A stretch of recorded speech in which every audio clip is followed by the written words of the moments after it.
Yeah, I think one of the tragic things is that we often take for granted, like we live in the globalized world where the EU and whatever exists, and there's freedom of movement, and you Mm, know, in our part of the world, these are all just Europeans, they're Westerners or whatever.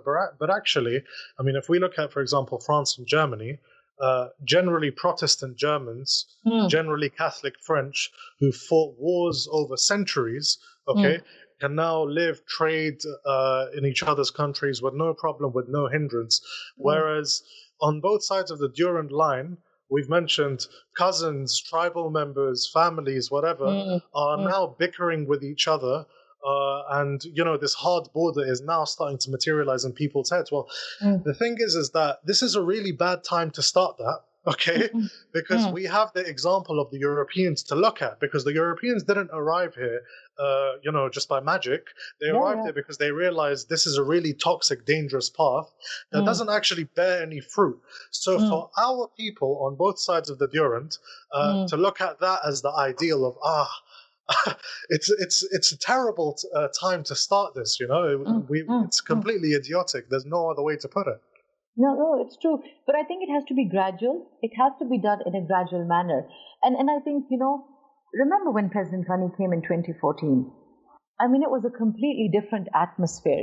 He came and he did put all his eggs in one basket, where he invested his political future by coming to Islamabad. It's another thing that Islamabad did not or could not deliver. And then he made the grave mistake of doing what? Then going straight to our arch rival India, which just infuriated Islamabad. So the little door that could have been left for reapproachment was completely destroyed. And then you had, the whole SARC initiative, where, you didn't have the SARC, summit, because then Afghanistan decided not to join as India did. There is, I feel that the problems between Pakistan and Afghanistan are not as bad as they are made out to be. There are I a lot of agree. egos I agree. involved, and I think there are a lot of issues. And I think, again, in Afghanistan, once everyone gets a piece of the pie and everyone gets a share of power, I think things will be very different. And I think, look, I understand that, India is providing the air corridor through, and also the Chabahar route and whatnot. But look, Pakistan is by far the cheapest, the easiest route that Afghanistan has. You can't And fight geography. you can't choose your neighbors, okay? So the only ways for these two countries, and I'm not saying they should have a perfect relationship, but they have to have a workable relationship. And here I'm going to pose a question, in fact, to the both of you here.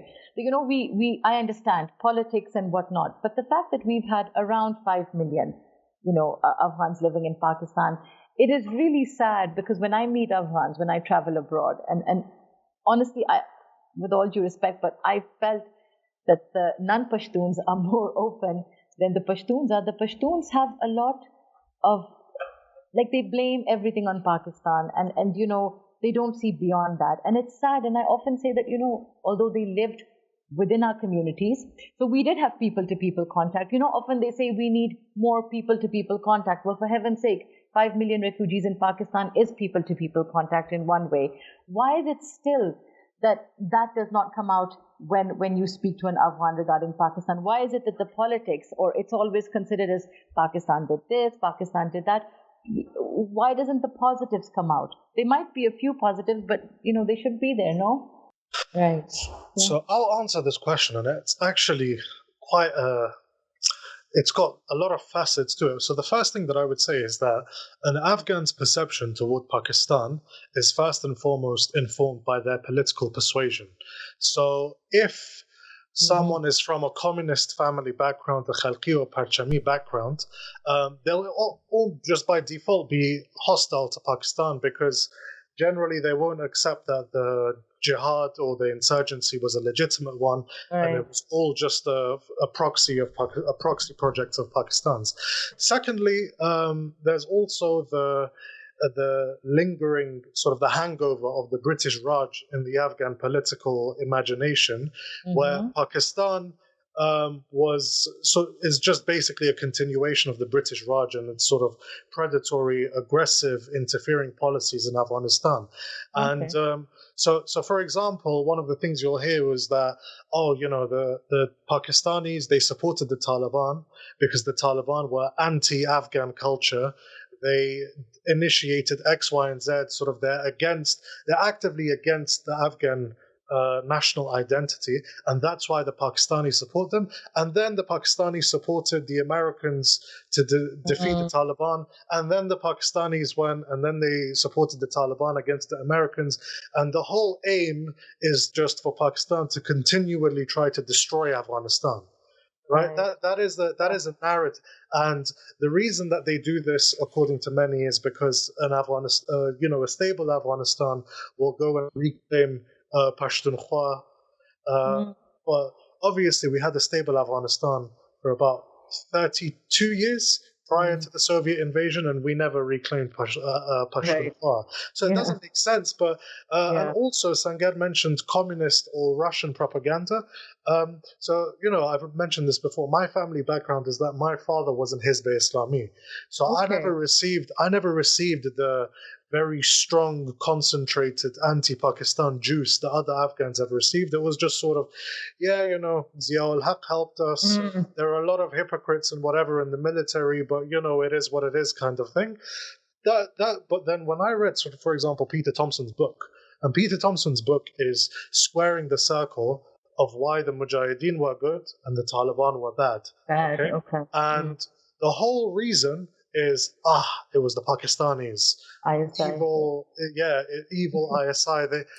We were these really noble good guys. We wanted nothing more but good for Afghanistan, but the ISI, they just did their own thing, and with the most sophisticated intelligence service in the world, we just got blinded for 30 years by accident, and we had no idea.